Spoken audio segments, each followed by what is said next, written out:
Gdje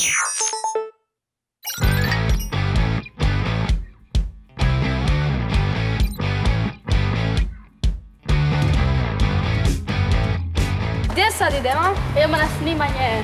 Čega? Reci. Čega reci? Na snimanje emisije, reci. Pa da. Da. Idemo.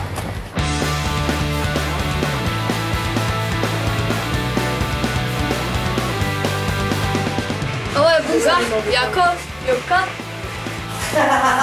Evo, ti si u kadru. Majste se, tu ćemo snimati. Da vidim svjetlo.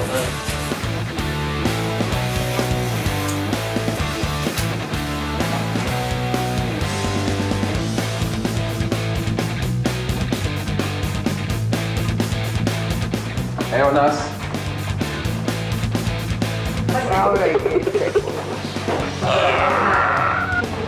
Monitor što se snima. To samo se deremo. Daj monitor 216.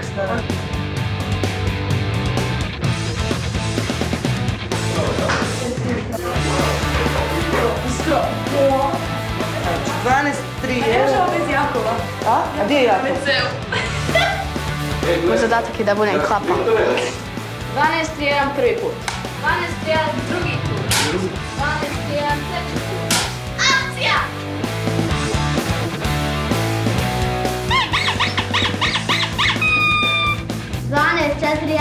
treći put.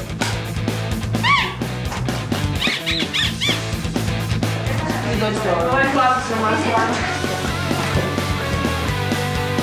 Ajmo, probajte. I kako je tebi bilo dobro? Meni je bilo dobro, bilo je zabavno. I meni je bilo odlično. I super je set. Da, set je super, samo je puno manje nego što sam očekivala. S kim smo se sve upoznali? Sa Bugom. S Jakovom i sa Ljubkom. Da.